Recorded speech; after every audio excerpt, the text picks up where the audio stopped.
இயேசு கிறிஸ்துவின் ஈடிணைற்று நாமத்தில் வாழ்த்துகிறேன். கர்த்தர் உங்களோடு இருப்பாராக. பக்கத்தில் பார்த்து சொல்லுங்கள், கர்த்தர் உங்களோடு இருப்பாராக. அவர் இருக்க பயம் ஏன்? ஆமேன். ஆமாம், கர்த்தர் என்னோடு இருப்பதினாலே எதை குறித்தும் பயமில்லை என்கிற இந்த விசுவாச நம்பிக்கையோடு நாம் பயணிப்போம். தேவன் நம்மோடு இருந்து பெரிய காரியங்களை செய்வாராக. இன்றைக்கு நாம் ஒரு முக்கியமான ஒரு சப்ஜெக்டை நாம் தெரிந்து கொள்ளப் போகிறோம். அதற்கான தலைப்பு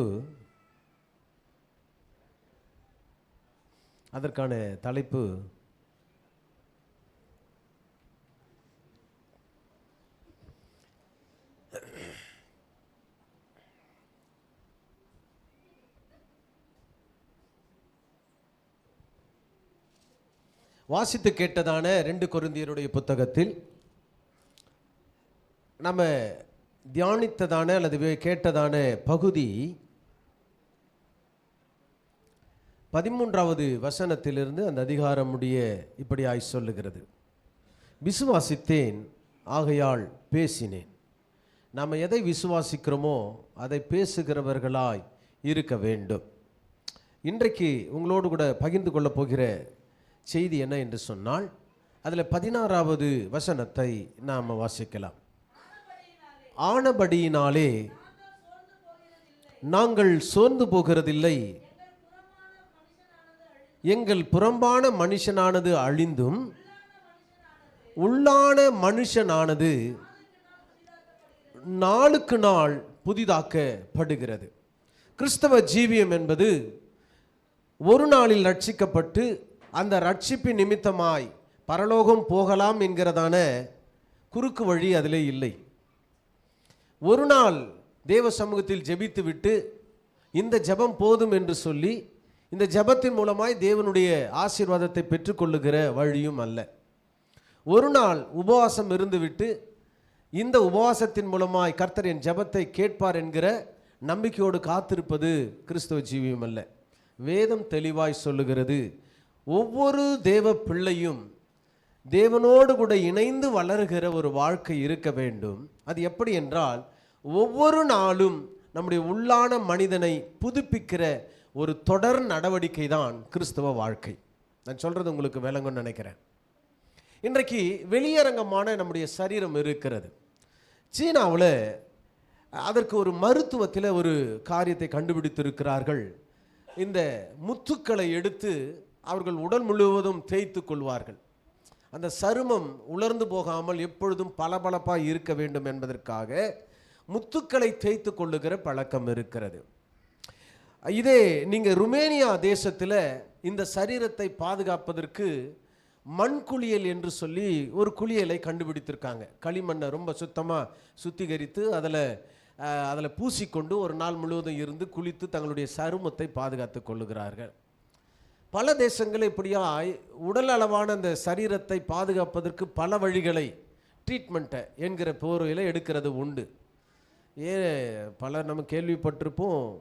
தமிழகத்தின் முன்னாள் முதலமைச்சர் எம்ஜி ராமச்சந்திரன் அவர்கள் தங்க பஸ்பம் சாப்பிட்டதாக சொல்லுகிறார்கள் தங்களுடைய உடலை பாதுகாப்பதற்கு. என்னுடைய மாமனார் அவர்கள் மருத்துவமனையில் ஒரு முறை வியாதிப்பட்டு இருந்த பொழுது, அது இயற்கை மருத்துவமனை அண்ணா நகரில் இருக்கிறது. நானும் என் துணைவியாரும் போய் பார்க்கும் பொழுது அங்கே ஒரு பெரிய லிஸ்ட் இருந்தது, பட்டியல்.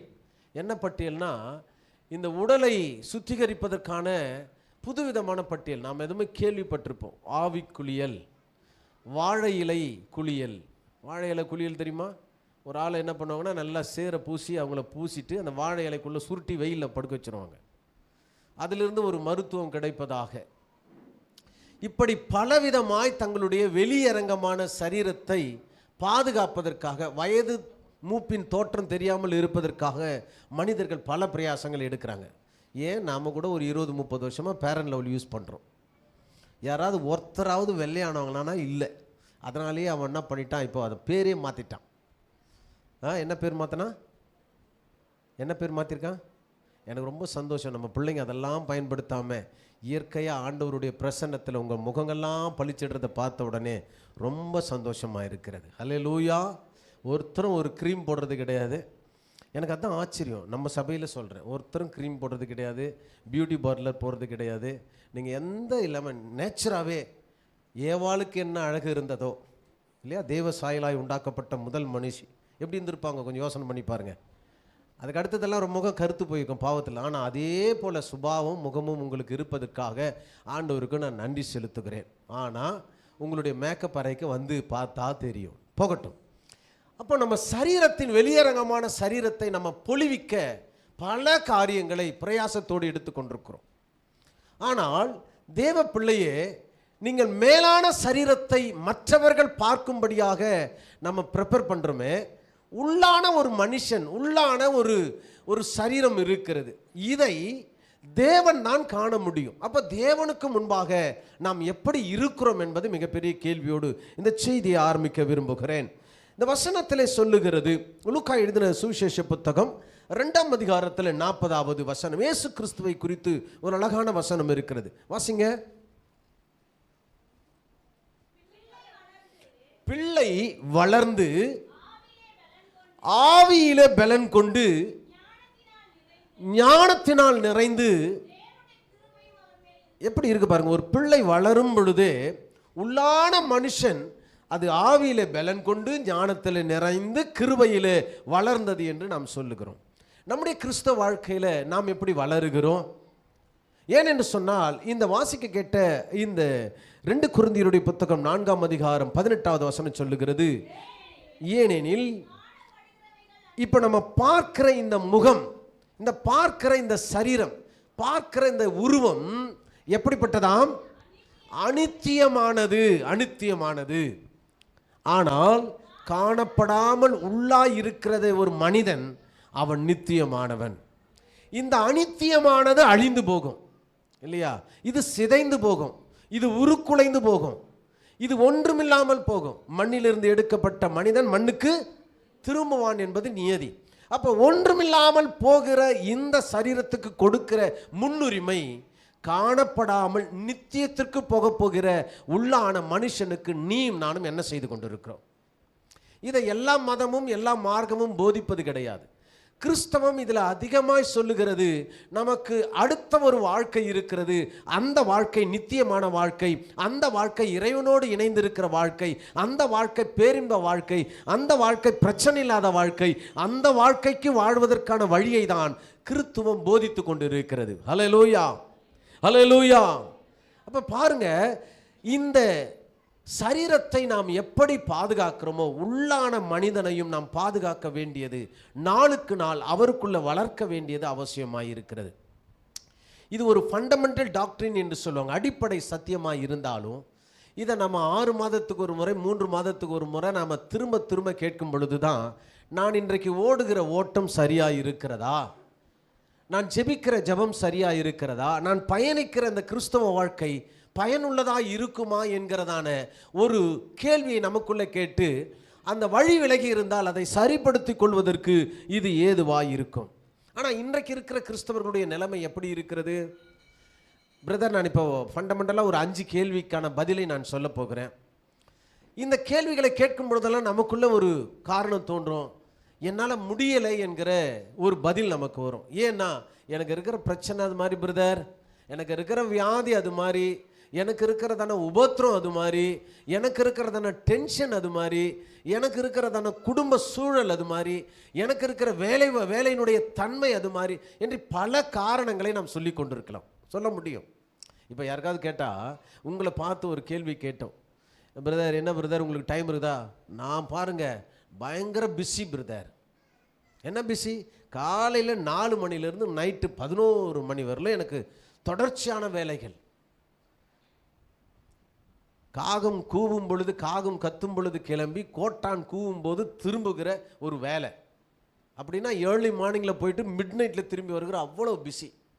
கொஞ்சம் நீங்கள் திரும்பி பாருங்கள், நீங்கள் ஓடின ஓட்டத்திற்கு எடுக்கிற பிரயாசத்திற்கும் ஒரு பலன் இருக்கிறதா என்றால் அது நிச்சயமாக இருப்பதற்கான வாய்ப்பு இல்லை. நீங்கள் பணத்தை சம்பாதிச்சிருக்கலாம், வீட்டை வாங்கியிருக்கலாம், பிள்ளைகளை நல்லா படிக்க வச்சிருக்கலாம், ஆனால் உங்கள் சரீரத்தின், உங்கள் தனிப்பட்ட ஆவிக்குரிய வாழ்க்கையில் நீங்கள் தேவனோடு நிற்கிறதான சமயம் குறைந்திருக்கும், அதனால் பலன் ஒன்றும் இல்லை.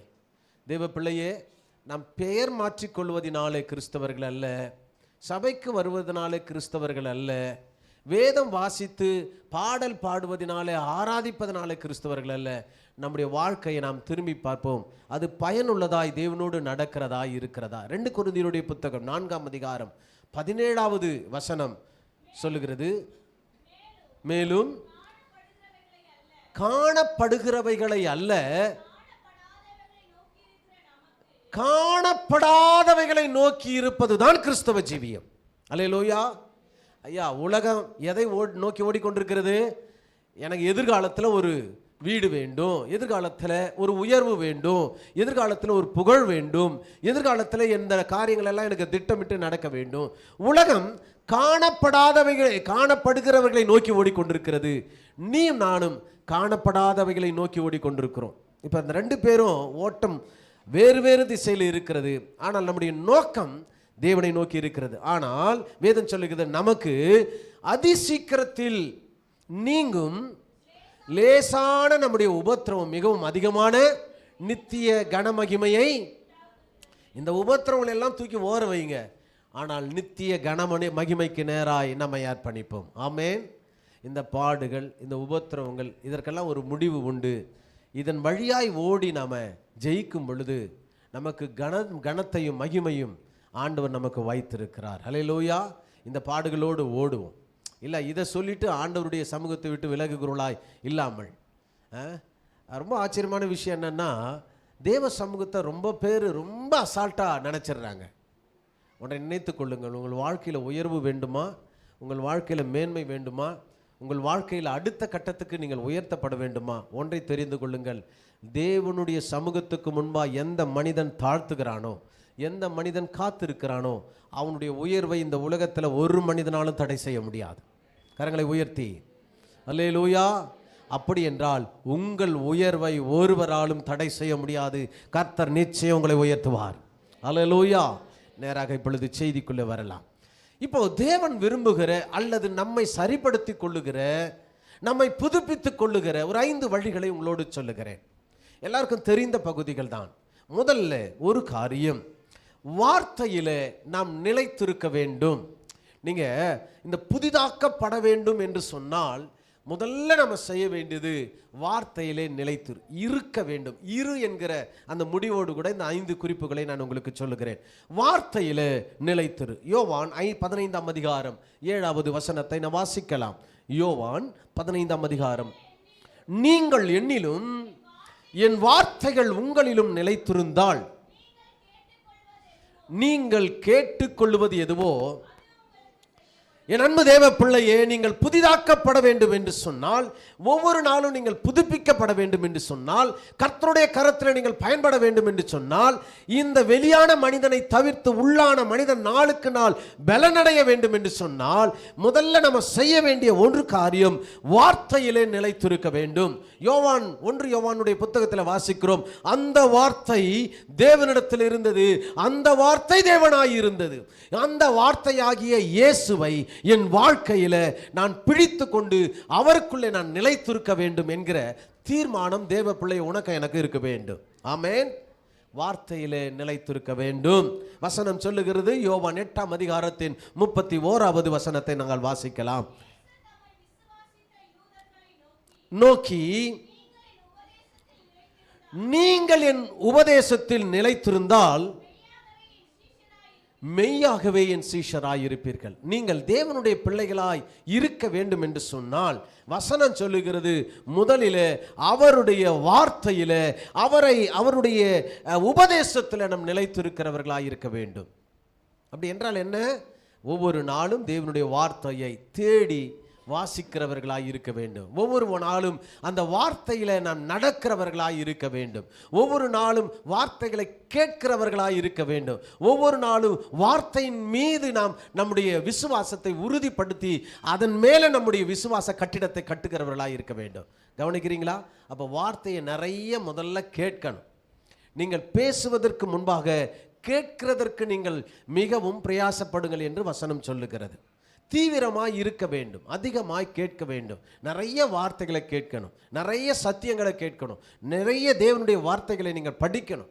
படித்து கேட்கும் பொழுது அது இருதயத்துக்குள்ள அது நல்ல நிலத்தில் விழுந்த விதையை போல நம்முடைய வாழ்க்கையில நம்மை புதுப்பிக்கிறதான ஒரு மிகப்பெரிய வழியை தேவனுடைய வசனம் நமக்கு செய்து கொடுக்கும். நாம் புதுப்பிக்கப்படணும்னு சொன்னால் புதிய புதிய வார்த்தைகளை நாம் கேட்டுக்கொண்டே இருக்க வேண்டும். நான் ஏற்கனவே ஒரு முறை சபையில் நான் அறிவித்திருக்கிறேன். நீங்கள் தொலைதூரத்துக்கு பயணம் போகும் பொழுது நிறைய பாடல்கள் கேட்கிறதான அனுபவம் உண்டு இல்லையா? பயணிக்கும் பொழுது பாடல் கேட்பாங்க. அதை காட்டிலும் நீங்கள் தேவனுடைய வார்த்தையை நீங்கள் கேட்பது நல்லது. எப்பொழுதும் வசனத்தில் நிறைந்திருப்பது நல்லது. பாடல் இசையில் நம்ம இழுத்து கொண்டு போயிடும். ஆனால் தேவனுடைய வசனம் நம்மை புதுப்பிக்கிற வேலையை செய்து கொண்டே இருக்கும். உள்ளான மனுஷனோடு பேசிக்கொண்டே இருக்கும். கர்த்தருடைய வார்த்தையில் நாம் நிற்க வேண்டும், அதை படிக்க வேண்டும், மனப்பாடம் செய்யணும். அதுதான் நம்முடைய ஆவிக்குரிய வாழ்க்கையின் முதல் ஆயுதமாக இருக்கும். நீங்கள் இந்த வார்த்தையை படிக்க படிக்க உங்கள் விசுவாசம் உள்ள துளிர் விடுறதை நாம் பார்க்க முடியும். பிரச்சனைகள் வரும் பொழுது அதை மேற்கொள்வதற்கு தேவனுடைய வார்த்தை என்கிற வசனமாகிய பட்டயத்தை எப்படி பயன்படுத்த வேண்டும் என்கிற அந்த அடிப்படை சத்தியத்தை வசனம் சொல்லித்தரும். யார் இல்லைன்றாங்களோ வசனம் இருக்கும் என்று சொல்லும். யாரெல்லாம் முடியாது என்று சொல்றாங்களோ தேவனால் முடியும் என்று வசனம் சொல்லும். இது உனக்கு கிடைக்காது என்று சொல்வார்கள், கர்த்தருடைய வசனம் அவரால் உண்டு என்று சொல்லும். அப்போ வசனத்தை கேட்க கேட்க மனித சத்தத்தை நாம் புறக்கணித்து தேவனுக்கு முன்பாய் நிற்கிற போர் சேவகர்களாய் இருப்போம். உலகம் இல்லை என்று சொல்லும், கர்த்தருடைய வார்த்தையோ ஆம் என்றும் ஆமேன் என்றும் இருக்கும். அல்லேலூயா. அப்போ கர்த்தருடைய வார்த்தையை நாம் படிக்கிறவர்களாய் கேட்கிறவர்களாய் இருக்கும். நேரம் கிடைக்கும் போதெல்லாம் ஒரு பாடல் ஒன்று வந்ததில்லை, எனக்கு நேரம் கிடைக்கும் போதெல்லாம். நிச்சயமா சொல்ற நேரமே கிடைக்காது. ஏன்னா நம்ம தெருவில் சில நாய் இருக்குல்ல, அந்த நாயை நீங்கள் உத்து பார்த்துருந்தீங்கன்னா தெரியும், அது ஏன் ஓடுது ஏன் ஓடிடுறதுன்னு தெரியாது. இங்கே நிற்கும் வந்து தப்ப தப்ப தப்பன்னு ஓடும், திருப்பி இங்கே வந்து நிற்கும், இந்த பக்கம் ஓடும். அதை போல சில மனிதர்களுடைய வாழ்க்கை ஏன் ஓடுறோம் எதுக்கு ஓடுறோன்னு தெரியாது, என்ன சம்பாதிச்சோம் என்ன சேர்த்து வச்சோன்னு தெரியாது. கடைசியில் படுக்கும் பொழுது தான் ஞானோதயம் வரும். ஐயோ நான் ஓடினது எனக்கு வீண், நான் ஓடினது எனக்கு வெறுமையாய் போய்விட்டது என்று அங்கலாய்க்கிற ஒரு நாட்கள் வரும். நான் குறையாய் சொல்லவில்லை, நீ இருக்கும் பொழுதே தேவ சமூகத்தில் காத்திருக்க கற்றுக்கொள். கண்ணிருக்கும் பொழுதே படித்து வீடு கர்த்தரின் வேதத்தை. என்ன பண்ணோம், நம்ம ஒவ்வொரு நாளும் படிக்கிறவர்களாக இருக்க வேண்டும். அல்லேலூயா. கர்த்தருடைய வசனத்தின் மேலே நம்முடைய வாஞ்சை இருக்க வேண்டும், அதில் நிலைத்திருக்க வேண்டும். யோவான் 15ஆம் அதிகாரத்தின் 5-6 வசனங்கள் இப்படி சொல்லுகிறது, நீ அவருடைய வசனத்தில் நீ நிலைத்திருந்தால், நானே திராட்சை செடி, என்னிலும் அவனிலும் நிலைத்திருந்தால் நான் அவன் மிகுந்த கனிகளை கொடுப்பான், எல்லை இல்லாமல் உங்களால். அடுத்த வசனம், இங்க வசனம் இதை ஒருவன் என்று சொல்லுகிற காரியம் வேறொருவனை அல்ல, உன்னையும் என்னையும். அல்லேலூயா. சொல்லுங்க, என்ன சொல்லுகிறது அந்த வசனம்? இந்த வசனம் யூதர்களுக்கு சொல்லப்பட்டது அல்ல, இந்த வசனம் வேதபாரர்களுக்கு சொல்லப்பட்டது அல்ல, இந்த வசனம் அங்கிருந்த சதுசேயர்களுக்கும் பரிசேயர்களுக்கும் ஆசாரியனுக்கும் சொல்லப்பட்டது அல்ல, இந்த வசனம் சீஷர்களுக்கு சொல்லப்பட்டது அல்ல. இந்த வார்த்தை எனக்கு சொல்லப்பட்டது.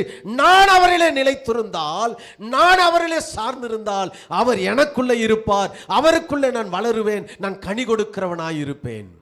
வசனம் வாசிக்கலாம். ஒருவன் என்னில் நிலைத்திராவிட்டால் வெளியே எரியுண்ட கொடியை போல அவன் எரியுண்டு உலர்ந்து போவான். சேர்த்து கவனிக்கவும், ஒரு மனிதனோடு ஒரு மனிதன் இசைந்திருக்கிறது. நாம் தேவனோடு இசைந்திருக்கும் பொழுது அவருடைய சத்தத்துக்கு செவி சாய்க்கிறவர்களாய், அவருடைய வார்த்தையின்படி செய்கிறவர்களாய் நாம் இருப்போம். உதாரணத்துக்கு ஒரு நல்ல கணவன் மனைவி, ஒரு நல்ல அந்த என்ன செலக்டபிள் அந்த பர்சன், அந்த ஜோடியை நம்ம எடுத்துக்கொண்டா இவங்க எப்படி உதாரத்துவமான கணவன் மனைவியாக இருக்கிறாங்கன்னா, கணவன் வாய் திறப்பதற்கு முன்பாக மனைவி அதற்கான பதிலை, அதற்கான காரியத்தை செய்ய ஆரம்பிச்சிருவாங்க. பார்வையிலே பேசிக்கொள்வார்கள். ஏன்னா ஒரு அண்டர்ஸ்டாண்டிங், ஒரு முதிர்ச்சி. நீங்கள் ஒரு 25 வருடம் ஒரு கணவன் மனைவி குடும்பம் நடத்த ஆரம்பிச்சிட்டாங்கன்னா, அது நல்லதோ கெட்டதோ பார்வையிலிருந்து புருஷனுடைய வார்த்தையை அவள் பெற்றுக்கொள்ளுவாள். மனைவினுடைய நடத்தையிலிருந்து அவங்க அந்த நடக்க அந்த அந்த அதை ஒரு மாதிரி நடப்பாங்கல்ல, நடப்பாங்கன்னு சொன்னால் கோபமாக நடக்கும்போது அப்போ எப்படி இருக்காங்க, கோபமாக இருக்கிறாங்க, எதற்கோ கோபப்படுறாங்க, எதற்கோ அவங்க பிரச்சனையில் இருக்கிறாங்க என்பதை குறித்ததான ஒரு தெளிவு ஒரு 25 வருஷம் வாழ்க்கையில் இருக்கிறவர்கள் எளிதாய் புரிந்து கொள்ள முடியும். அப்படி என்று சொன்னால் இந்த 25 வருடமும் அவர்களுக்குள்ள அந்த பேச்சுவார்த்தைகள், அவர்கள் பேசி பேசி நாட்கள் ஆக ஆக பேசாமலே அவர்கள் புரிந்து கொள்ளுகிற ஒரு வாழ்க்கையை அவர்கள் ஆரம்பித்து விடுவார்கள். யாராவது 25 வருடங்களுக்கு மேலே திருமணமாகி இருக்கிறதா? நான் சொல்றதுக்கு முன்னாலே என் மனைவி அதை செய்வாங்கன்னு சொல்ற ஒரு அருமையான புருஷர்கள் இருந்தால் ஒரு அல்லேலூயா சொல்லுங்க. சரி, நான் கேட்பதுக்கு முன்னாலே அவர் எனக்கு பதிலை கொடுப்பார் அல்லது என் தேவைகளை சந்திப்பார் என்று உங்கள் கணவரை குறித்ததான தெளிவான புரிதல் உள்ள மனைவிகள் இருந்தால் ஒரு அல்லேலூயா சொல்லுங்க. இந்த பக்கத்தில் அந்த ஒரு ப்ளூ கலர் சாரி கட்டிருக்காங்களா, அவங்களாண்டு கூட ஒரு அல்லேலூயா வரலையே. போகட்டும், இன்னும் கொஞ்சம் புரிஞ்சுக்கொள்ள இன்னும் ஒரு 5 வருஷம் ஆகும் போல இருக்குது. நல்லா கவனிச்சிங்களா? ஒரு 50 வருடம் வாழ்ந்தவங்களை பார்த்தீங்கன்னு சொன்னால் ரொம்ப தெளிவு இருக்கும். இவர்கள் கையை உயர்த்துக்கு முன்னால காஃபி வந்து நிற்கும். அவங்க ஆண்டுறதுக்குள்ளே அவங்களுக்கு தேவையான அந்த தைலமோ அல்லது ஏதோ ஒன்றை எடுத்துக்கொண்டு வந்து கணவன் கொடுப்பார். அப்படி என்ன அர்த்தம்னா, நீங்கள் புரிதல் ஆரம்பிக்க அதிகரிக்க உங்கள் பேச்சுகள் குறைந்து விடும். ஒரு கணவன் மனைவிக்கு இப்படிப்பட்ட உறவு இருக்கும் என்று சொன்னால், உன்னை உண்டாக்கின தேவனோடு நீ இசைந்திருப்பாய் என்றால், அவருடைய வார்த்தையை கேட்பாய் என்றால், அதன்படி நடப்பாய் என்றால், நீ பேச ஆரம்பிக்கும் பொழுதே உனக்கு இன்னது தேவை என்கிறதை உன் பரமபிதா அறிந்திருக்கிறார். கரங்களை நல்லா உயர்த்தி ஒரு அல்லேலூயா சொல்லுவோம். அல்லேலூயா, ஹல்லேலூயா. என்னை காண்பவரே தினம் ஆராய்ந்து அறிந்திருக்கின்றீர், சுற்றி சுற்றி சூழ்ந்திரு, கைகளை தட்டி ஆமென்.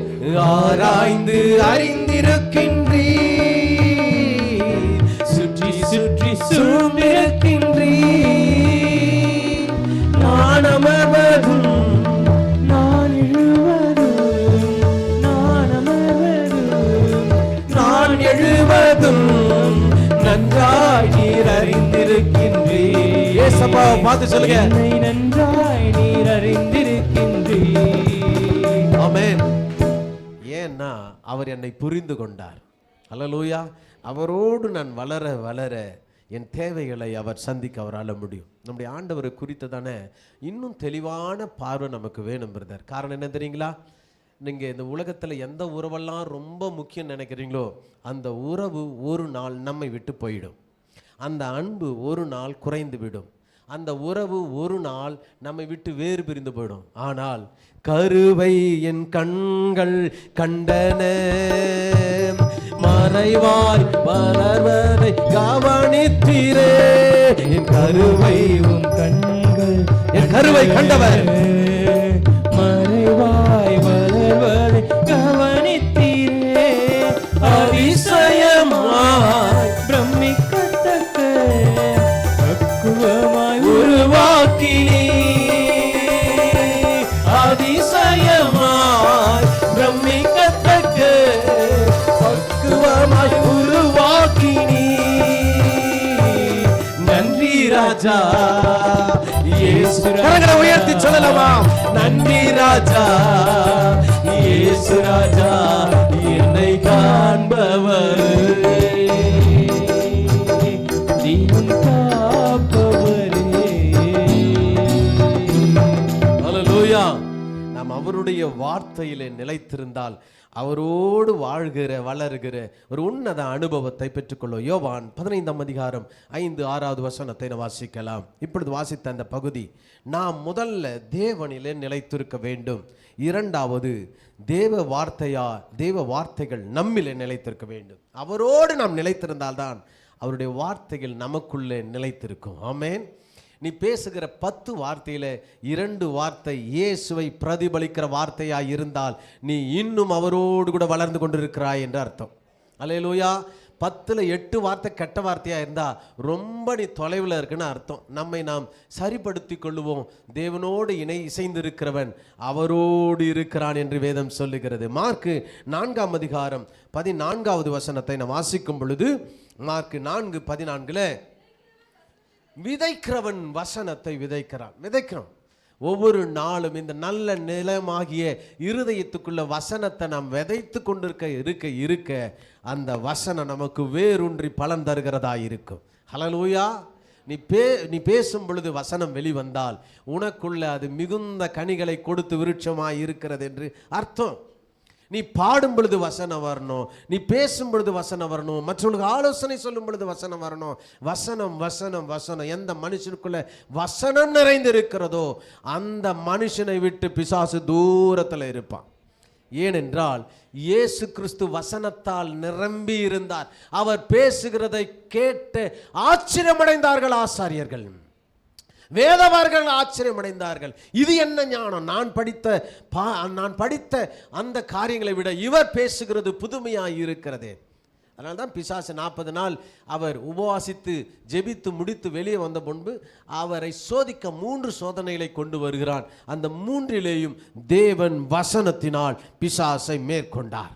அல்லேலூயா. ஆகவேதான் அவர் பேசின யாவும் பழைய ஏற்பாட்டின் தீர்க்க தரிசன வசனங்களை எடுத்துதான் பேசப்பட்டது. நீங்கள் வசனத்தில் அவர் மரிக்கும் பொழுது பேசின 7 வார்த்தைகளும் தீர்க்க தரிசனமாய் பழைய ஏற்பாட்டு நாட்களிலே பேசப்பட்ட வார்த்தைகளை அவர் வசனமாய் பேசினார். பிதாவே உம்முடைய கைகளில் என் ஆவியை ஒப்புவிக்கிறேன். தாவீது சொல்றார், பிதாவே உம்முடைய கையிலே என் ஆவியை ஒப்பு கொடுக்கிறேன். அதே வசனத்தை சொல்லி தன்னுடைய ஜீவனை விட்டார் என்று வேதம் சொல்லுகிறது. அப்போ வசனத்தை நாம் நிறைய படிக்க தான் நம் பிள்ளைகளுக்கு அதை கற்றுக் கொடுக்க முடியும். நீங்கள் ஒரு வசனத்தை சொன்ன உடனே அது எங்கே இருக்கிறது, உன்னுடைய இருதயம் அப்படியே தேடி போய் அதை அந்த இடத்துல நிறுத்தணும். நம்முடைய மன சிந்தையில் இருக்கணும். வசனத்தை நீங்கள் சண்டே ஸ்கூலில் சின்ன பிள்ளைங்களுக்கு நிறைய மனப்பாடம் சொல்கிறதுக்கு காரணம் என்ன? இன்றைக்கு நீங்கள் மனப்பாடம் பண்ணிட்டீங்களா, உன் வாழ்நாள் முழுவதும் அந்த வசனம் உன்னை வழி நடத்துகிறதை உன்னால் உணர முடியும். அல்லேலூயா. அப்போ வசனத்தை பிள்ளைகளுக்கு ஒவ்வொரு நாளும் வசனத்தை போதிக்கிறவர்களாக இருக்க. முதல்ல வசனத்தில் முதல்ல நாம் நிலைத்திருக்க வேண்டும். தேவனுடைய வார்த்தையில் நான் ஒரு மனிதன் புதுப்பித்து கொள்ள வேண்டும் என்றால், புதுப்பிக்கப்பட வேண்டும் என்றால் அவன் வார்த்தையில் அவன் நிலைத்திருக்க வேண்டும். இரண்டாவது 1 தெசலோனிக்கேயர் புத்தகம் 5ஆம் அதிகாரம் 17வது வசனம் சொல்லுகிறது. 1 தெசலோனிக்கேயர் 5ஆம் அதிகாரம் 17வது வசனம். என்னம்மா தேடுறீங்க? 1 தெசலோனிக்கேயர் 5ஆம் அதிகாரம் 17. இடைவிடாமல் ஜெபத்திலே தரித்திரு. ஒன்று வார்த்தையில், சொல்லுங்க, வார்த்தையில் என்ன முதல் குறிப்பு? வார்த்தையில் நிலைத்திரு. இப்ப ஜெபத்தில் தரித்திரு. இந்த ஜெப வாழ்க்கை உலகத்தில் இருக்க எல்லா மார்க்கத்தை காட்டிலும் தேவனோடு மிக அதிகமான நெருக்கத்தை இந்த ஜெபம் ஒவ்வொரு கிறிஸ்தவனுக்கும் நமக்கு அருளப்பட்டிருக்கிற ஒரு நல்ல வாய்ப்பு. எல்லாரும் போகிறாங்க, சாமி கும்பிடுறாங்க, தவறு இல்லை. எவ்வளோ நேரம் கும்பிடுறாங்க? ஒரு குறிப்பிட்ட நேரம் கும்பிட்டு நம்ம வீட்டுக்கு வர்றதை நம்ம பார்த்துருக்கோம். ஆனால் உனக்கு மாத்திரம்தான் தடைகள் கட்டவிழ்க்கப்பட்டதாய் எப்பொழுதும் தேவனை நோக்கி கூப்பிடுகிற ஒரு உன்னதமான ஸ்லாக்கியத்தை தேவன் நமக்கு கொடுத்திருக்கிறார். அல்லேலூயா. சில கோயிலெல்லாம் தரிசிப்பதற்கு நேரங்களை வச்சிருக்கிறாங்க. சில கோயில்கள் எல்லாம் பார்த்தீங்கன்னா அந்த கடவுளை பார்ப்பதற்கும் தொழுது கொள்வதற்கும் நேரங்கள் கொடுக்கப்பட்டிருக்கிறது.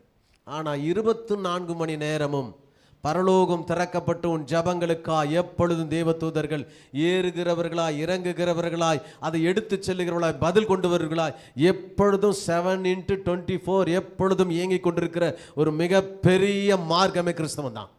அல்லேலூயா. அவன் அழும் பொழுது ஜெபிக்கலாம், சிரிக்கும் போது ஜெபிக்கலாம், உறங்கும் பொழுது ஜெபிக்கலாம், அவன் எழும் பொழுது ஜெபிக்கலாம். எப்பொழுதும் ஜெபம் பண்ணுகிற, இடைவிடாமல் ஜெபிக்கிற ஒரு அனுபவத்தில் நாம் தரித்திருக்கிறவர்களாய் இருக்க வேண்டும். உன்னை நீ புதுப்பித்துக் கொள்வதற்கு உன் வாய் எப்பொழுதும் தேவனை நோக்கி ஜெபிக்கிற ஒரு பழக்கத்துக்குள்ள கொண்டு வரணும். அல்லேலூயா.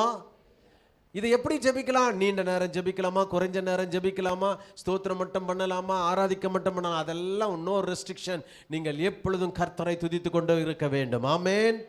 தாவீது சொல்லுகிறார் 34ஆம் சங்கீதத்தின் 1வது வசனம், கர்த்தரை எக்காலத்திலும், எனி டைம். அதற்கான ஒரு நேரம் குறிப்பிடப்படலை. தானியேல் சொல்றார், அந்தி சந்தி மத்தியான வேளைகளில் கர்த்தரை நோக்கி பார்ப்பேன், முழு உள்ளத்தோடு ராஜாமங்களில் நீ இருதயம் விழித்தெடுகிறது என்று தாவீது சொல்லுகிறார். தேவ பிள்ளையை நாம் எப்போ இருக்கோம்? ஒரு குறிப்பிட்ட நேரத்தை அல்லது குறிப்பிட்ட நேரத்தை நான் வச்சு அதை குறிக்கிடாதபடி எப்பொழுதும் கர்த்தரை துதிக்கிறவர்களாய், எப்பொழுதும் கர்த்தருடைய சமூகத்தை வேண்டுகிறவர்களாய் திறக்கிறவர்களாய் இருக்க வேண்டும். என்னைக்கே ஒரு நாள் போய் நம்ம கதவை தட்டி வாசலில் நிற்கிற கதவை திறங்கன்னு தட்டுறதல்ல.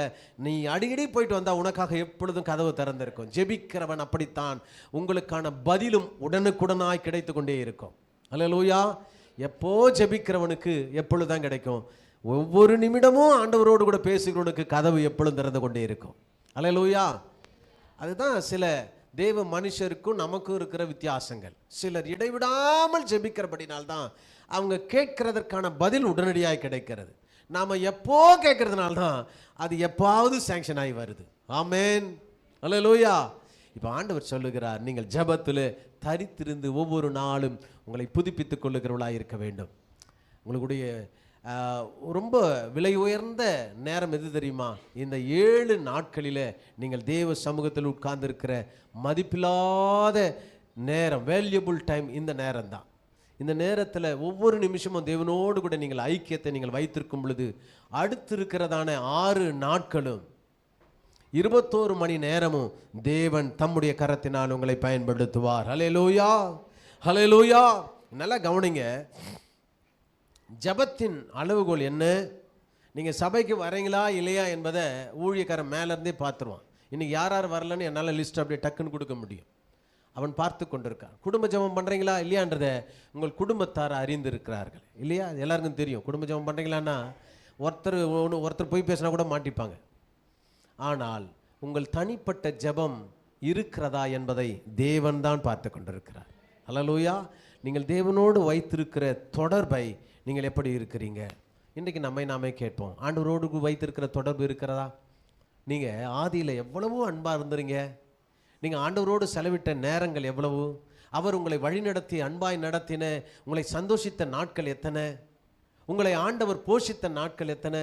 நீங்கள் அவருடைய சமூகத்தில் பாடி துதித்த நாட்கள், நீங்கள் பழைய நாட்களை நினைச்சு பாருங்க. நீங்கள் இந்த புதிய அன்புக்குள்ள மீண்டும் நீங்கள் துளிர் விட்டு எழும்ப முடியும். அல்லேலூயா. ரட்சிக்கப்பட்ட ஆரம்ப நாட்களை நான் மணிக்கணக்கில் உட்காந்து ஜெபம் பண்ண பிரதர், ஆனால் இன்றைக்கு முடியல. உன்னை தெரிந்து கொள்ளுமா? அந்த ஆதி அன்புக்கு நீங்கள் திரும்பினால் கர்த்தர் உங்கள் மேலே வைத்திருக்கிற ஆசீர்வாதத்தின் எல்லைகளுக்கு அளவே கிடையாது. எபேசியருடைய நிருபம் 6ஆம் அதிகாரம் 18வது வசனம் சொல்லுகிறது. வாசிக்கலாம். எபேசியர் 6:18. எந்த சமயத்திலேயும் சகலவிதமான வேண்டுதலோடும் விண்ணப்பத்தோடும் ஆவியிலே ஜெபம் பண்ண வேண்டும் என்று வேதம் சொல்லுகிறது. அது மாத்திரமல்லாமல் நீங்கள் வேண்டுதலோடு விழித்து கொண்டிருங்கள் என்று அந்த வசனத்தை முடிக்கிறேன். நீங்கள் உங்களுக்கு சமயம் அதுக்கான ஒரு குறிப்பிட்ட நேரத்தை மாத்திரம் இல்லை, எப்பொழுதும் எந்த சமயத்திலேயும் தேவனை நோக்கி வேண்டுதலோடும் விண்ணப்பத்தோடும் அவருடைய சமூகத்தில் காத்திருக்க வேண்டும். மத்தேயு 6ஆம் அதிகாரத்தின் 7-8வது வசனம் சொல்லுகிறது. இந்த ஜெபத்தை குறித்து நாம் பார்க்கலாம். மத்தேயு 6ஆம் அதிகாரம்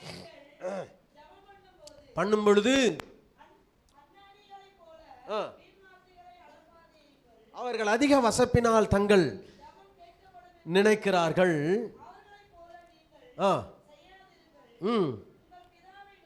நோக்கி இந்த வசனம் எப்படி சில நேரங்களில் ப்ரொடெக்ட் பண்ணப்படுகிறது என்று சொன்னால், அதை எப்படி வியாக்கியானம் பண்ணுகிறார்கள்னா, உங்களுக்கு தான் நீங்கள் ஜெபம் பண்ண வேண்டாம், உங்களுக்கு தேவைகள் என்ன என்பது பரலோகத்தின் தேவனுக்கு தெரியும். அது நல்ல சொல்கிறாங்கல்ல. அப்போது என்ன அர்த்தம்னா, நான் ஜெபிக்காமல் இருந்தால் போதும் என் தேவைகளை சந்திக்கணும். ஆனால் முதல்ல உங்களை பரலோகம் தெரிஞ்சிருக்கணும். நான் சொல்கிறது புரியுதுங்களா? நீங்கள் பரலோகத்துக்கு பங்குள்ளவர்களாக இருந்தால்தான் நீங்கள் ஜெபிக்க தேவையில்லை, உங்கள் ஜெபம் கேட்கப்படும். பரலோகத்தில் பங்குள்ளவர்களாக இருக்கணும்னா எப்பொழுதும் தேவ சமூகத்தில் காத்திருக்கிறவர்கள் மாத்திரம்தான் பரலோகத்துக்கு பங்குள்ளவர்கள். அவர்களுடைய ஜெபம் கேட்க வேண்டாம், அவங்க கேட்க வேண்டிய அவசியம் இல்லை. ஏன்னா அவர்கள் தேவனோடு இணைந்து இருக்கிறார்கள், தேவனோடு நடக்கிறார்கள், தேவனோடு இருக்கிறபடினாலே அவர்களுடைய தேவைகளை தேவன் சந்திக்கிறார். நாம் யாரோடு இருக்கிறோம்? நம்ம யாரோடு அதிக நேரம் செலவு பண்ணுறோம்? நாம் ஆண்டவரோடு இருந்த நேரங்கள் எவ்வளவு? நாம் அந்த வசனத்தை உரிமையாக்கி கொள்ளக்கூடாது. தேவனோடு நடக்கிறவன், தேவனோடு இருக்கிறவன், தேவனுடைய சமூகத்தில் காத்திருக்கனுடைய தேவைகளை தான் தேவன் சந்திப்பார். அப்படி என்று சொன்னால் இன்றைக்கு நம்ம அந்த விடுபட்ட அந்த உறவை மீண்டும் இணைத்து கொள்ள, ஆண்டவரே நான் என்னை ஒப்புக் கொடுக்கிறேன், இன்னும் நான் ஜெபத்தில் வாழ வளர எனக்கு உதவி செய்யும். கொலோசியர் 4ஆம் அதிகாரம் 2வது வசனம் சொல்லுகிறது. இன்னும் எப்படி நம்ம ஜெபத்தில் ஒன்றா போகலாம், நம்ம பயணிக்கலாம். இடைவிடாமல் ஜெபம் பண்ணுங்கள், ஸ்தோத்திரத்தோடு ஜெபத்தில் விழித்திருங்கள். விழித்திருங்கள்னா நீங்கள் தூங்குற நேரத்தில் கூட சில உதடுகள் துடித்து கொண்டு இருக்கும். ஸ்தோத்திர ஆண்டவரே, ஸ்தோத்திர ஆண்டவரே. இப்போது பழைய ஒரு 20-30 வருஷத்துக்கு முன்பாக இருந்த விசுவாசிகளிலிருந்து நாம் ரொம்ப தூரத்தில் இருக்கிறோம். அந்த பரிசுத்தவான்களுடைய அந்த தேவனோடு கூட நடந்து கொண்ட அந்த பயணத்திலிருந்து இன்றைக்கு இருக்கிற the modern churches, the modern preaching, the modern worship, the modern doctrine, இவையெல்லாம் நம்மை வேற எங்கேயோ கொண்டு போயின்னு இருக்கு. லைட்டும் பாட்டின் சத்தமும் ஆராதிக்கிற முறைமைகளும் இப்பெல்லாம் வேற மாதிரி மாற்றதுனால தன்னை தாழ்த்தி தேவ சமூகத்தில் அழுகிற பரிசுத்தவான்களுடைய எண்ணிக்கை குறைவாய் கொண்டிருக்கிறது. ஆண்டவர் அந்த பாரத்தை, அந்த ஏக்கத்தை உங்களிடத்துல இந்த நாளில் அவர் சொல்ல விரும்புகிறார். அதை அவர் விரும்பவில்லை. உடைந்த நறுகுண்ட இருதயத்தை கர்த்தர் தேடிக்கொண்டிருக்கிறார். அல்லேலூயா. அப்போ வேதம் சொல்லுகிறது, நீங்கள் எப்பொழுதும் ஜெபத்தில் விழித்திருங்க. நீங்கள் ஜெபிக்கக்கூடாதுன்னு ஒருத்தர் டவுசர் பாண்டி பேசின்னு இருக்கிறான். நீங்கள் யூடியூப்பில் பார்க்குறீங்களான்னு தெரியல. கீஞ்சு போன பேண்ட்டை போட்டு சொல்கிறான் நீங்கள் ஜெபிக்க தேவையில்லை. அவருக்கு தெரியும். வாயில் இருக்கிற எல்லா கெட்ட வார்த்தையும் பிரசங்க பீடத்தில் பிரசங்கித்து கொண்டிருக்கிறான். இன்னைக்கு மாடன் அதற்கு கைத்தட்டி ஆமேன்னு சொல்லுகிற ஒரு கூட்டம். பொய்யான தீர்க்க தரிசனங்களை உரைக்கிற போதகர்கள், பணத்திற்காக பிரசங்கிக்கிற இந்த நவீன ஊழியக்காரர்கள் மத்தியில் நீங்கள் தேவ சமூகத்தில் உடைந்து அழ வேண்டும் என்று சொல்லுகிற ஊழியக்காரர்களை குறைவாய் பார்க்கிறதான விசுவாச குடும்பங்கள் இன்றைக்கு உயர்ந்து கொண்டிருக்கிறது. அன்பு தேவ பிள்ளையே, இன்னைக்கு எச்சரிக்கையாக இருப்போம். அது பாதாளத்திலே தள்ளிடும். நீங்கள் உன்னை உடைத்து ஆண்டவருடைய சமூகத்தில் அழாவிட்டால் ஒரு நாளும் தேவ சமூகத்தில் இரக்கத்தை பெற்றுக்கொள்ளவே முடியாது. ஹல்லேலூயா. வசனம் சொல்லுகிறது, எரேமியா தீர்க்கதரிசன புத்தகம் 29ஆம் அதிகாரத்தின் 13வது வசனம் சொல்லுகிறது, உங்கள் முழு இருதயத்தோடும் என்னை தேடீர்களானால் நீங்கள் கண்டுகொள்வீர்கள். நம்முடைய முழு இருதயத்தை தேவ சமூகத்தில் தேடுகளாய் இருக்க வேண்டும். ஏன் தேட வேண்டும்? சங்கீதம் 16:11 சொல்லுகிறது, அந்த சமூகம் நமக்கு ஒரு பரிபூர்ண ஆனந்தத்தை, நித்திய பேரின்பத்தை அந்த சமூகம் தரும். அல்லேலூயா. உடைந்து போய் தேவ சமூகத்தில் உட்கார்ந்து அழுது ஜெபிச்சா நீங்கள் அங்கே வெளியே வரும் பொழுது நீங்கள் முழு மகிழ்ச்சியோடு வெளியே வருகிறத பார்க்க முடியும். ஒன்று, நீங்கள் புதுப்பிக்கப்பட வேண்டும் என்று சொன்னால் முதல்ல வார்த்தையில் சொல்லுங்க, வார்த்தையில் நிலைத்திருங்கள். இரண்டாவது ஜெபத்தில் தரித்திருங்கள். மூன்றாவது 1 கொரிந்தியருடைய புத்தகம் 15ஆம் அதிகாரம் 33வது வசனத்தை நாம் வாசிக்கலாம். 1 கொரிந்தியர், மோசம் போகாதிருங்கள், ஆகாத சம்பாஷணைகள் நல்லொழுக்கத்தை கெடுக்கும். தேவ பிள்ளையே, உனக்கு ஒரு எச்சரிக்கை வார்த்தை வருகிறது. நீங்கள் கர்த்தருக்குள்ள ஒவ்வொரு நாளும் புதுப்பிக்கப்பட வேண்டும் என்று சொன்னால் ஆகாத சம்பாஷணைகளினால் உங்கள் நேரத்தை செலவழிக்காமல் தேவ சமூகத்தில் செலவழிக்கிறவர்களாய் இருக்க வேண்டும். ஆகாத சம்பாஷணைகள் உங்கள் பரிசுத்தத்தை கெடுக்கும். ஆகாத சம்பாஷணைகள் உங்கள் ஜெப வாழ்க்கையை கெடுக்கும். ஆகாத சம்பாஷணைகள் உங்கள் சமாதானத்தை கெடுத்து போடும். ஆகாத சம்பாஷணைகள் உங்கள் பரிசுத்தத்தை இழக்க நேரிடும். ஆகாத சம்பாஷணைகள், தேவையற்ற பேச்சுகள். தேவ சாயலாய் உருவாக்கப்பட்ட ஆதாமும் அவனுடைய விழாவிலிருந்து தேவ சாயலாய் உருவாக்கப்பட்ட முதல் மனுஷி ஆகிய ஏவாளும் கர்த்தருடைய தோட்டத்தில் மிகுந்த மகிழ்ந்து கொண்டிருந்தார்கள். ஆனால் நடந்தது என்ன? நீங்கள் ஆதியாகமம் 3ஆம் அதிகாரம் 1 to 6 வசனங்கள் வரை அந்த ஏவாள் தேவ சத்தத்தை விட பிசாசின் சத்தத்துக்கு செவி கொடுக்க ஆரம்பித்து விட்டாள். தன்னை உண்டாக்கின தேவனை விட தன்னை வஞ்சிக்கிற பிசாசுக்கு அவள் இடம் கொடுத்தாள். தான் வசதியாய் ஆசீர்வாதமாய் இருக்க வேண்டும் என்று விரும்பின கர்த்தரை விட தன்னுடைய அழிவுக்கு நேராய் கொண்டு சென்ற இந்த சாத்தானுடைய சத்தத்துக்கு செவி சாய்த்தாள். நடந்தது என்ன? அவள் பரிசுத்தத்தை இழந்தாள், அவள் ஆசீர்வாதத்தை இழந்தாள், கர்த்தருடைய மகிமையை இழந்தாள், கர்த்தருடைய தோட்டத்தை விட்டு துரத்தப்பட்டாள். அவளுடைய 5 விதமான சாபங்களை அவள் பெற்றுக்கொண்டாள். அன்புக்குரிய தேவ மக்களே, கவனிக்கவும், ஆகாத சம்பாஷணைகள் நல்லொழுக்கத்தை கெடுக்கும். அல்லேலூயா.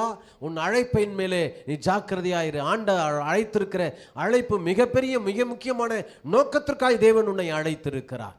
நீ தினமும் உன்னை புதுப்பித்துக் கொள்ள வேண்டும் என்று சொன்னால் இந்த ஆகாதன சம்பாஷணைகள் நேரத்தை ஒதுக்குவதை நாம் வெறுத்து விடுகிறவர்களாய் இருக்க வேண்டும். நல்ல கவனிங்க. நீங்க கர்த்தருக்குள்ள ரட்சிக்கப்பட்ட பின்பு நீங்கள் பரிசுத்தத்துக்குள்ள வளர வேண்டும் என்று பிரயாசப்பட்டால் நீங்கள் பழகுகிற நண்பர்கள் மற்றும் நீங்கள் பேசுகிற வார்த்தையின் மேலே நாம் கவனமாய் இருக்க வேண்டும். அதற்கு தான் ஆவிகளை பகுத்தறிகிறதான வரத்தை ஆண்டவர் நமக்கு கொடுத்திருக்கிறார். ஒரு மனுஷன் பேசும் பொழுதே கண்டுபிடிக்கலாம், அவன் பணத்தாசை உள்ளவனா, பதவி ஆசை உள்ளவனா, பாவத்தில் விழுந்தவனா, அவன் தேவனை விட்டு எவ்வளவு தொலைவில் இருக்கிறான்.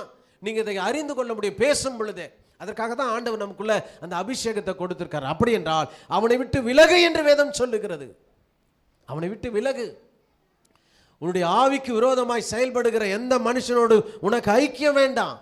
அவன் அழிந்து போகிறவன், நீயோ ஆண்டவருடைய சமூகத்தில் காத்திருக்கிறவன். ஹல்லேலூயா. எப்பொழுதுமே நல்லா கவனிங்க, தேவ சத்தத்தை கேட்கிற மனிதன் ஒரு நாளும் மனுஷ சத்தத்திற்கு அவன் பதில் கொடுக்கவே மாட்டான், அதை கேட்கவே மாட்டான். மனுஷங்க 1000 பேசுவாங்க, அதை புறமே தள்ளி வச்சிருங்க. தேவனுடைய சத்தத்தை கேட்கிறவர்களாக நாம் இருக்க வேண்டும். 1000 ஆலோசனைகள் மனிதனிடத்திலிருந்து வரலாம், 1000 வழிமுறைகள் மனிதனிடத்திலிருந்து வரலாம். தேவ மனுஷனோ தேவ சத்தத்துக்கு மாத்திரம் செவி கொடுக்கிறவர்களாக இருக்க வேண்டும். இல்லாவிட்டால் நம்முடைய பரிசுத்தமும் விசுவாசக்கும் இடர்பாடுகள் பலவற்றை கொண்டு வரும். 600க்கும் மேலான தீர்க்கதரிசிகளை, பாகால் தீர்க்கதரிசிகளை எதிர்த்து நின்று கர்த்தரே தேவம் என்று சத்தமிட்ட இந்த எலியா அவன் செய்த அற்புதங்களை பார்த்து அதிர்ந்து போனதான மனிதர்கள் மத்தியில் சாதாரண ஒரு பெண் சொன்ன அந்த வார்த்தைக்கு பயந்து, ஜீவனுக்கு பயந்து ஓடி ஒளிந்து கொண்டான் தீர்க்கதரிசி. நல்லா கவனிங்க, நீங்கள் கர்த்தருடைய சத்தத்தை மாத்திரம் கேட்பீர்கள் என்று சொன்னால் இந்த உலகத்தின் எந்த காரியத்தை குறித்தும் பயம் உங்களுக்கு இருக்காது. ஆமென். 3வது, நீங்கள் அந்நியரை விட்டு விலகி இருங்கள். அல்லேலூயா. அந்நிய சத்தத்தை விட்டு விலகி இருங்கள். மத்தேயு எழுதின சுவிசேஷ புத்தகம் 12ஆம் அதிகாரம் 36வது வசனத்தில் சொல்லுகிறது. மத்தேயு 12:36, மனுஷர் பேசும் யாவை குறித்தும் நியாய தீர்ப்பு நாளிலே கணக்கு ஒப்புவிக்க வேண்டும் என்று இயேசு கிறிஸ்துவே சொன்னார். ஐயா, உங்களுடைய அக்கௌண்டபிள் ஆண்டவர் மெயின்டைன் பண்ணின்னு இருக்கார். நீங்கள் என்ன பேசுறீங்க என்பதை குறித்து கூட ஆண்டவர் குறிப்பெடுத்து வைத்திருக்கிறார். வீணான வார்த்தைகளில் நீங்கள் உங்கள் பரிசுத்தத்தை இழந்து விட வேண்டாம். ஒரு சின்ன வார்த்தை உங்கள் பரிசுத்தத்தை கெடுத்து விடும். ஒரு சின்ன வார்த்தை தேவ சமூகத்திலிருந்து உங்களை பிரித்து விடும். ஒரு சின்ன வார்த்தை நீங்கள் தேவனுடைய கோபத்துக்கு உள்ளாக நேரிடும். எத்தனை முறை இருந்தாலும் பரவாயில்ல, நீங்கள் எவ்வளோ பெரிய பரிசுத்தவான்களாக இருந்தாலும். மோசை விட நீ நானும் பரிசுத்தம் உள்ளவர்களா? 120 வருஷம் தேவனோடு நடந்த மனிதன். அவன் மரிக்கும் பொழுது கண்கள் இருளடையவில்லை, பார்வை குறையவில்லை, அவன் பலவீனப்படலை, கர்த்தருடைய சமூகத்தில் நின்று கொண்டிருந்தான். அவன் சொன்னதை பரலோகம் செய்தது. அவன் நீட்டிய இடங்களில் எல்லாம் அற்புதங்கள் நடந்தது. ஆனால் ஒரே சின்ன தவறு, பார்த்து பேசு என்றால் கோபப்பட்டு கண்மலையை அடித்தான். அவ்வளவுதான். மனுஷர்கள் முன்பாக என்னை அவமதிக்கிறாயா என்று சொல்லி அழைத்த கானானுக்குள் அவன் அனுமதிக்கப்படவில்லை. அன்பு தேவ பிள்ளையை கவனிக்கும். மோசேக்கு அந்த கதினா நீ நானும் எப்படி இருக்கிறோம்? நீங்கள் அந்நியரை விட்டு விலகியிருங்கள், அவிசுவாசத்தை விட்டு விலகியிருங்கள், தேவ சத்தத்தை மாத்திரம் கேட்கிறவர்களாய் இருக்க வேண்டும். வேதம் சொல்லுகிறது, மனுஷர் பேசும் வீணான வார்த்தைகள் ஒவ்வொன்றும் குறிப்பெடுத்து வைக்கப்படுது. நியாய தீர்ப்பு நாளில அதற்கு நீ கணக்கு ஒப்புவிக்க வேண்டும். மற்றவர்களை பற்றி புறம் பேசுகிறது, மற்றவர்களை பற்றி குறை சொல்லுகிறது. இங்கே சபைக்கு வருகிற ஜனங்களை 3ஆ பிரிக்கிறாங்க. நான் 1ஆ தான் பார்க்குறேன். பல பரிசுத்தவான்கள் 3ஆ பிரிக்கிறாங்க. ஒருவர் இங்கே இருக்கிற குறைகளை சுட்டி காட்டுவதற்காகவே வந்து கொண்டு இருக்கிறார்கள். சபையில் இருக்கிற 3 விதமான ஜனங்களை குறித்து ஒரு கூட்டம், ஊழியக்காரன் எப்படி பிரசங்கம் பண்ணுறான், அவன் என்ன உடை போடுறான், அவன் என்ன செய்கிறான், அந்த விசுவாசி என்ன பண்ணுறாங்க, அந்த விசுவாசி என்ன பண்ணுறாங்க, அவருக்கு என்ன உடை உடுத்தி வந்தாங்க, அவங்க என்ன பேச்சு பேசுகிறாங்க, அவெல்லாம் பிரசங்கம் பண்ணுறா, அவெல்லாம் ஜெபம் பண்ணுறா, இவங்கெல்லாம் இது மாதிரி நடந்துக்கிறாங்க. இந்த குறைகளை கண்டுபிடிப்பதற்கு ஒரு கூட்டம் வந்து கொண்டு இருக்கிறது. இன்னொரு கூட்டம் தன்னை மேன்மைப்படுத்திக் கொள்வதற்காக வந்து இருக்கிறது. சபையில் நான் மேலே இருக்கணும், சபையில் நான் உயர்வாக இருக்கணும், சபையில் நான் அப்படி இருக்கணும். இங்கே இல்லை பிரதர், பெரிய டாமினேஷன், அந்த டினாமினேஷன் சர்ச்சுகள் எல்லாம் இவங்க டாமினேஷன் அதிகமாக இருக்கணும். இன்னொரு கூட்டம் இருக்கிறது, நான் கர்த்தருடைய வார்த்தையை கேட்க போகணும். எந்த இடம் கிடைக்குதோ இல்லையோ அந்த மூலையில் கூட தாழ்மையாக நான் உட்கார்ந்து கர்த்தருடைய வார்த்தையை கேட்கணும். அந்த வசனம் அப்படியே உள்ளே இறங்கணும், பைபிளை தூக்கி என் தலைமையில் வச்சுக்கணும். அப்போ கர்த்தருடைய வார்த்தையின் மேல் பிரியமாய் இருக்க அல்லது அவருடைய வார்த்தையை கேட்க காத்திருக்கிற வாஞ்சிக்கிற கூட்டம் உண்டு. நீங்கள் எந்த கூட்டத்தில் இருக்கிறீர்கள்? நீங்கள் பேசுகிற ஒவ்வொரு வார்த்தையும் பரலோகம் கவனித்து கொண்டிருக்கிறது. அது நியாய தீர்ப்பு நாளில் கணக்கு ஒப்பிக்கணும். நான் சர்ச்சைக்கு போகிறது எதுக்கு தெரியுமா? நான் மற்றவர்களை பார்ப்பதற்கு, மற்றவர்களை குற்றம் சாட்டுவதற்கு, மற்றவர்களுடைய காரியங்களை பேசுவதற்கல்ல. நான் என் தேவனை ஆராதிக்கப் போகிறேன். நீங்கள் அந்த பயத்தோடு இருந்தீங்கன்னா உங்களை அறியாமலே தேவ சமூகத்துக்கு கர்த்தர் உங்களை கொண்டு வருவார். அவரை ஆராதிக்கும் பொழுது, அருமையான சகோதரி சொன்னது போல், அவரை ஆராதிக்கும் பொழுது அவருடைய பிரசன்னத்தை மாத்திரம் வாஞ்சிக்கிறவர்களாய், அவருடைய முகத்தை மாத்திரம் தேடுகிறவர்களாய், இருதயம் உடைக்கப்பட்ட என் இருதயத்தை ஆற்றவரால் முடியும் என்று கண்ணீர் சொரிந்து கர்த்தருடைய சமூகத்தில் நிற்கிறவர்களாய், அவரை அன்போடு அவருடைய நாமத்தை சொல்லி துதிக்கிறவர்களாய் நம் ஆண்டவருடைய சமூகத்தில் வர முடியும். ஹல்லேலூயா, ஹல்லேலூயா. வசனம் சொல்லுகிறது, நீதிமொழிகளுடைய புத்தகம், இங்க கவனிங்க, இந்த வீணான வார்த்தைகளை குறித்து வேதம் பெரிய பட்டியலிடுது. 21 காரியங்களை குறித்து இந்த வீணான வார்த்தைகளை சொல்லுது. அதில் மொத்தத்தையும் சொல்ல முடியாது, வசனங்களை மாத்திரம் சொல்லுகிறேன், குறிப்பெடுத்துக் கொள்ளுங்கள். யாக்கோபு 3:5 பெருமையை குறித்து பேசுகிற வாய், 1 சாமுவேல் 2:3 மேட்டிமை குறித்து பேசுகிறதான வாய், 1 தீமோத்தேயு 4:7 கிழவிகள் பேசுகிற மாதிரி கட்டுக்கதைகளை பேசுகிறதான நாவு, நீதிமொழிகள் 15:1 கடுஞ்சொல்லுகள் பேசுகிறதான நாவு, நீதிமொழிகள் 27:2 நம்மை நாமே பெருமைப்படுத்திக் கொள்ளுகிறதான நாவு, என்னாகும் 13:33 சொல்லுகிறது துர்ச்செய்தியை பரப்புகிற நாவு, எபேசியர் 5:4 சொல்லுது பரியாசம் பண்ணுகிற நாவு.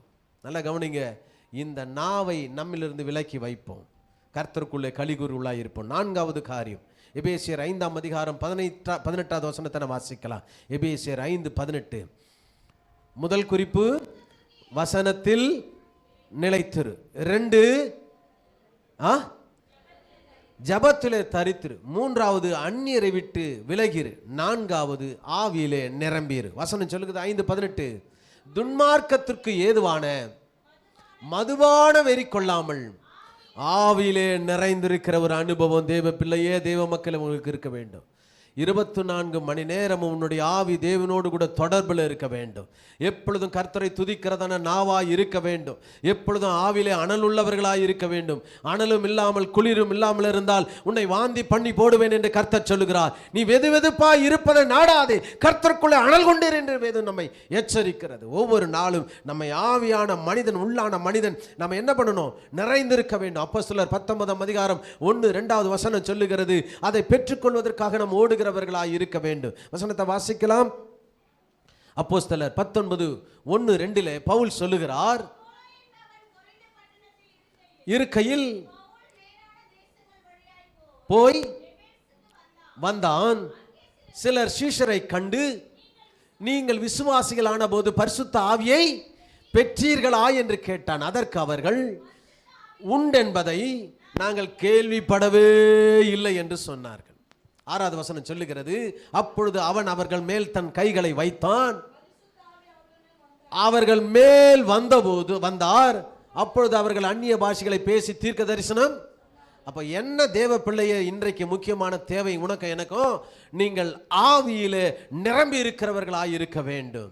ஆவியிலே ஒரு மனிதன் நிரம்பி விட்டால் அவனை அந்நிய மனுஷன் வழி நடத்த தேவையே இல்லை, ஆவியானவரே நடத்துவார். ஆமென், ஹல்லேலூயா. ஏன் இந்த ஆவி முக்கியம்? ரோமர் 8:9 சொல்லுகிறது, கர்த்தருடைய ஆவி அல்லாதவன் அவருடைய அவன் அல்ல என்று வேதம் சொல்லுகிறது. அப்ப ஆவியை பெற்றிருக்கணும். ஆவி மனம் திரும்பணும்னா ஆவி நமக்குள்ள இருக்கணும். அப்போஸ்தலர் 17:10 சொல்லுகிறது, அந்த ஆவியிலே நீங்கள் வைராக்கியமாய் இருக்க வேண்டும். அப்போஸ்தலர் 18:25 சொல்லுகிறது, ஆவியிலே அனலாய் இருக்க வேண்டும். 1 யோவான் 4:13 சொல்லுகிறது, அந்த ஆவியிலே நீங்கள் நிலைத்திருக்க வேண்டும். அல்லேலூயா. அனலாய் இருக்கணும், நீங்கள் அதில் வைராக்கியமாய் இருக்கணும், அதில் நிலைத்திருக்க வேண்டும். ஆவியிலே நீங்கள் நிரம்பி இருக்க வேண்டும். ஆமென், ஹல்லேலூயா. ஒரு மனிதன் ஆவியிலே நிரம்பி இருக்கிறான் என்பதை எளிதாய் கண்டுபிடித்து விட முடியும். அவன் மேலே ஒரு தேவ பிரசன்னத்தை, அவன் முகத்தில் ஒரு தேஜஸை, அவன் முகத்தில் ஒரு தெய்வீக பிரசன்னத்தை நாம் பார்க்க முடியும். ஒரு மனிதன் ஆவியிலே நிரம்பி இருந்தால் அவன் ஆவியானவருடைய வழிநடத்தின்படி நடக்கிறான். அவனுடைய எண்ணம், அவனுடைய சிந்தை, அவனுடைய பேச்சு, அவனுடைய செயல், அவனுடைய வாழ்க்கை யாவும் ஆவியானவருடைய கரங்களில் ஒப்பு கொடுக்கப்பட்டிருக்கும். அவர் சரியான சத்தியத்துக்குள்ளே நம்மை நடத்துகிறவராய் இருப்பார். ஹல்லேலூயா, காலை எழுந்ததான் அவருடைய துணையை கேளுங்க. இதோ நான் போகிறேன். இயேசு இருக்கும் வரை சீடர்களுக்கு பயம் இல்லை. ஏன்னா அவன் போகிற இடமெல்லாம் அவனுடைய பசியை அகற்ற அவரால் முடியும். நல்ல உபதேசத்தை கொடுக்கிறார், நல்ல கேப்டன்ஷிப்பாக இருக்கிறாரு, நல்ல லீட் பண்ணுற லீடராக இருந்தார். அவனுக்கு பயமே இல்லை, அப்படியே த்ரூவாக போய்கொண்டே இருந்தான். இப்போ இயேசு மரித்தார், அடக்கம் பண்ணப்பட்டார், அவர் எழும்ப போகிறார் பரலோகத்துக்கு முன்பாக. அப்போ சொல்றார், நான் போகிறேன், உங்களுக்கு ஒரு தேற்றரவாளனை அனுப்புவேன், அவர் வந்து சகல சத்தியத்துக்குள் உங்களை. ஹல்லேலூயா. அப்போ ஆவியானவர் எங்கு உண்டு அங்கு விடுதலை உண்டு என்கிற சொல்லுகிறது. உன் வாழ்க்கையில் விடுதலை வேண்டுமா? உன் ஜெபத்தில் விடுதலை வேண்டுமா? நீ கேட்கிறது நிறைவேற வேண்டுமா? உன் எதிர்கால திட்டங்களை குறித்து அறிந்து கொள்ள வேண்டுமா? உன் ஜெபத்திற்கான பதில் கிடைக்க வேண்டுமா? நீ ஆவியானவருடைய நிறைவை பெற்றால் யாவும் திறந்த வாசலாய் கர்த்தர் உனக்கு வெளிப்படுத்தி கொண்டே இருப்பார். ஹல்லேலூயா. ஆவியிலே நிலைத்திரு, ஆவியிலே நீ நிரம்பியிரு.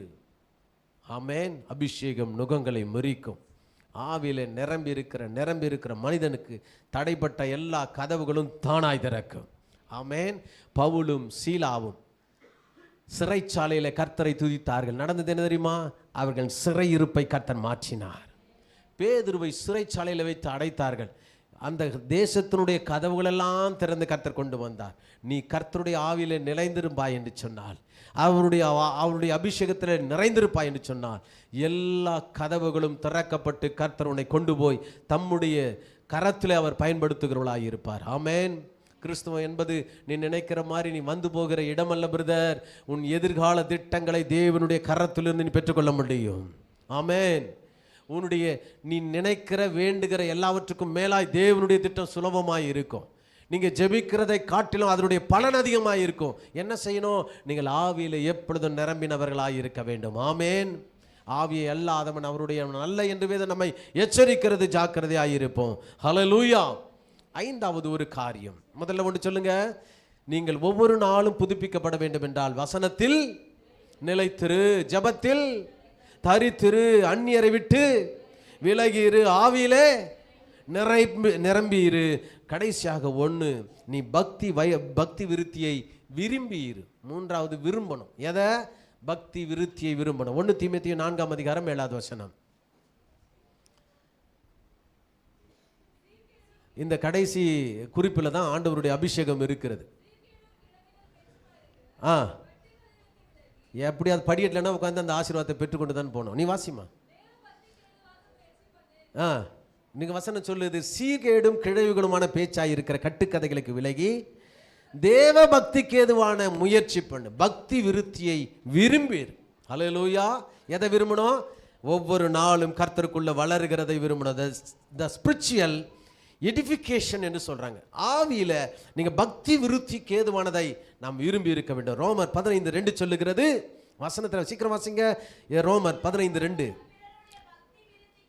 நம்மில் ஒவ்வொருவனும் பிறனுடைய பக்தி விருத்திக்கு ஏதுவான நன்மை உண்டாகும்படி அவனுக்கு பிரியமாய். நாமளும் பக்தி விருத்தி அடையணும், பிறனுக்கும் பக்தி விருத்தி உண்டாகும்படியாய் நாம் நடந்து கொள்ள வேண்டும். எபேசியர் 4:29 சொல்லுகிறது. எபேசியர் 4:29. வேண்டாம், பக்தி விருத்திக்குண்டான நல்ல வார்த்தை உண்டானால் அதையே கேட்கிறவர்களுக்கு பிரயோஜனம் உண்டாகும்படி. அப்போ நீங்க உங்க வார்த்தை உலர்ந்த எலும்புகளை எழுப்ப வேண்டும், மரித்து போன சரீரத்தை எழுப்ப வேண்டும், உறங்கி கிடங்கிறதான அபிஷேகத்தை உயிர்ப்பிக்க வேண்டும், உடைந்து போன குடும்பங்களை தேற்றி ஒட்ட வைக்க வேண்டும். அந்த உடைந்து போன இருதயத்தோடு வருகிறவர்களுக்கு அது ஆறுதல் கொடுக்கிறதா இருக்கணும். நல்ல வார்த்தை உண்டானால் பேசு, இல்லைன்னா பேசாத. அல்லேலூயா. அன்பு பக்தி விருத்தியை உண்டாக்கும். தீர்க்க தரிசனம் பக்தி விருத்தியை உண்டாக்கும். பரிசுத்த ஆவியால் நடத்தப்படுதல் பக்தி விருத்தியை உண்டாக்கும்.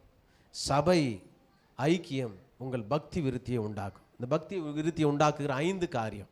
1 அன்பு. நீங்கள் பேசுகிற அந்த அன்பில் புதிதாய் வருகிற விசுவாசிகள் மரணம் வரைக்கும் இந்த சபை விட்டு விலகி போகவே கூடாது. அது என்ன சபை பிரதர்? அது அன்பின் சபை. என்ன சபை? ஐயோ, உலகத்தில் இருக்கிற மாதிரி அங்கே இருக்குது பிரதர். கள்ளம், கபடம், சூது, வாது, பொறாமை, போச்சரிப்பு, அது பேர் சபை இல்லை, நரகம். பிரதர், நான் கலந்து கொள்ளுகிற சபை அன்பினால் கட்டப்பட்ட சபையாக இருக்கிறது. எத்தனை பேர் வெளியே போய் சொல்ல முடியும்? அல்லேலூயா. ரொம்ப கம்மியாக இருக்குது. அப்போ இருக்குது. அந்த அந்த புடமிடப்பட்ட அந்த அந்த அந்த சீழை நீங்கள் அதை குத்தி அதை வெளியே எடுக்காவிட்டால் அது புடம் வைத்திடும். நமக்குள்ளே காணப்படுகிற கசப்பு, வெறுப்பு, வேற்றுமைகள். பிரதர், இன்றைக்கு நாம் இறந்துட்டா நம்மை பரலோகம் எழுந்து நின்று வரவேற்க வேண்டும் இல்லையா? ஸ்தேவான் தன் கண்களை திறந்து பார்த்தான். எனக்கு ரொம்ப ஆச்சரியமான விஷயம். அந்த வசனத்தை வாசிக்க முடியுமா? அப்போஸ்தலர்ல இருக்கு. முதல் இரத்த சாட்சி. ஸ்தேவான் கல்லெறியப்பட்டு மரண தருவாயில் இருக்கிறான். பிதாவே, உம்முடைய கைகளில் ஆவியை ஒப்புவிக்கிறேன் என்று அவன் காத்து கொண்டு அண்ணாந்து பார்த்தான். அப்பொழுது சொல்லுங்க, வானம் திறந்திருக்கிறதையும் தேவகுமாரன் எழுந்து நிற்கிறதையும் அவன் கண்கள் கண்டது. அல்லேலூயா சொல்லுங்க. நம்மை காண அவர் எழுந்து நிற்க வேண்டும். நம்முடைய வருகைக்காய் அவர் காத்திருக்க வேண்டும். அல்லேலூயா. அவர் வரும் பொழுது நம்ம போகிறவர்களா அல்ல, நாம் இடையில கிளம்பிடா கூட அவர் நம்மை வரவேற்கிறவர்களாக இருக்க வேண்டும். அப்படிப்பட்ட வாழ்க்கையை வாழ்வதற்கு சபை கற்றுக்கொண்டு கொடுத்திருக்கிறது. நீங்கள் மற்றவங்களை பார்க்காதீங்க பிரதர், மற்றவங்களுடைய விசுவாசத்தை பார்க்காதீங்க, மற்றவங்களுடைய ஜப வாழ்க்கையை பார்க்காதீங்க, மற்றவங்களுடைய ஆசீர்வாதத்தை பார்க்காதீங்க, மற்றவங்களுடைய மேன்மையை பார்க்காதீங்க. கர்த்தர் என்னை பார்க்க வேண்டும், நான் அவரை பார்க்க வேண்டும். அதற்காக தான் சபைக்கு வருது. நான் சபையில் ஒரு மாற்றத்தை உண்டாக்க நான் போகிறேன். நீங்கள் வரணும். என்னால் சபை கெட்டது அல்ல, என்னால் அவருடைய பரிசுத்தம் கெட்டது அல்ல, என்னால் அவருடைய அபிஷேகம் கெட்டு போனது அல்ல, என்னால் அவருடைய ஜப வாழ்க்கை கெட்டு போகிறதுக்காக நான் அல்ல. என் மூலமாய் என் சபை மீட்டெடுக்கப்பட வேண்டும். நான் ஒரு புதுமையான அன்பை சபைக்கு நான் வெளிப்படுத்த வேண்டும். அதனால வரணும். அந்த சபை நம்மை பக்தி விருத்தியை உண்டாக்கும். ரெண்டாவது, நீங்கள் தீர்க்க தரிசனத்தை வரத்தை நாடுகிறவர்களாக இருக்க வேண்டும். ஏனென்றால் அந்த வரமே அதுக்காக தான் கொடுக்கப்பட்டது. நம்ம ஏதோ 1 கொரிந்தியர் 13ஆம் அதிகாரத்தில் சொல்லப்பட்ட அந்த 9 வரங்களும் படிப்பதற்கும் கேட்பதற்கும் ஏதோ ஒரு தேசத்தில் ஏதோ ஒரு சபையில் நடப்பதற்காக அல்ல. ஒவ்வொரு சபையும் தீர்க்க தரிசனத்தில் வளர்களாக இருக்கணும். தீர்க்க தரிசன வரத்தை நாடுங்கள். ஏனென்றால் அதை சபை பக்தி விருத்திக்காக கொடுக்கப்பட்டது. அல்லேலூயா. மூன்றாவது காரியம், பரிசுத்த ஆவியிலே நீங்கள் நடத்தப்பட்டவர்களாக இருந்தால் நிச்சயமாகவே நம்முடைய பக்தி விருத்தி அதை இன்னும் அதிகப்படுத்தும். நான்காவது, சபை ஐக்கியம். இது எல்லா சபைகளுக்கும் இந்த கடைசி நாட்களில் இருக்க வேண்டிய மிக முக்கியமான காரியம். உன் கையில் அடிபட்டால் கண்கள் கலங்குகிறதே, உன் காலில் அடிபட்டால் உன் கை விரைந்தோடு அதை காயங்களை கட்டுகிறதே, உன் தலையில் அடிபட்டால் உன் முழு சரீரமும் பதைக்கிறது, உன் சொந்த சகோதரனும் சகோதரியும் வியாதிப்பட்டிருந்தால் எப்படி நிம்மதியாக தூங்க முடியும்? அவர்களுக்காய் விழித்திருக்க வேண்டாமா? அவர்கள் பட்டினியாய் படுத்தால் நீ எப்படி, நீ பாலும் சோறும் சாப்பிட்டு எப்படி படுக்க தோணுது? உன் சரீரம் ஆயிற்று. நீங்கள் எல்லாரும் தேவனுடைய சரீரமாயிருக்கிறீர்கள். ஹல்லேலூயா. ஒரே ஆவியிலே பிணைக்கப்பட்டிருக்கிறீர்கள், ஒரே ஐக்கியத்தில் இருக்கிறோம்.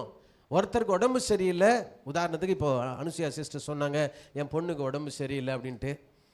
எத்தனை பேர் பதைக்குது? உங்கள் பொண்ணாக இருந்தால் நீங்கள் என்ன பண்ணியிருப்பீங்க? சொல்கிறேன், கேளுங்களேன். என்ன பண்ணியிருப்பீங்க பிரதர்?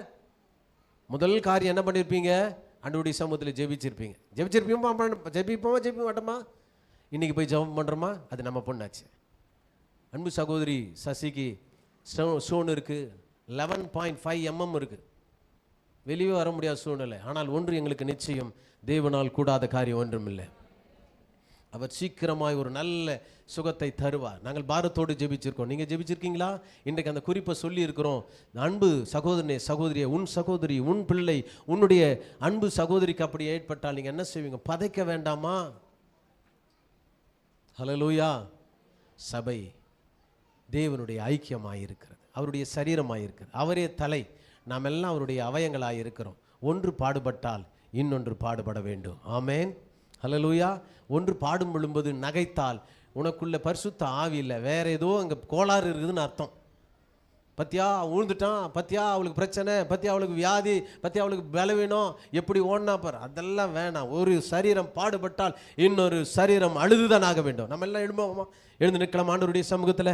நீங்கள் புதிதாக்கப்பட வேண்டும் என்று சொன்னால் வசனத்தில் நிலைத்திரு, ஜபத்திலே தரித்திரு, சொல்லுங்க, அந்நியரை விட்டு விலகிரு, சொல்லுங்க, ஆவியில நிறைந்திரு, பக்தி விருத்தியை விரும்பி இரு.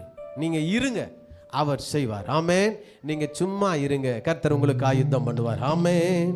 ஹல்லேலூயா. எல்லாம் கண்களை மூடி, ஆண்டவரே இன்னும் நான் உம்மிலே வளர, இன்னும் நான் உம்மிலே நிலைத்திருக்க, இன்னும் நான் உம்மிலே புதிதாக்கப்பட என்னை நான் ஒப்பு கொடுக்கிறப்பா. ஒரு புதிய அபிஷேகம், ஒரு புதிய ஆண்டவரே வாழ்க்கை, ஒரு புதிய வசனத்தின் மூலமாய் எங்களுக்கு நீர் கற்றுக் கொடுத்ததுக்காய் நன்றி ஆண்டவர். எல்லாம் கண்களை மூடி ஹல்லேலூயா, ஹல்லேலூயா.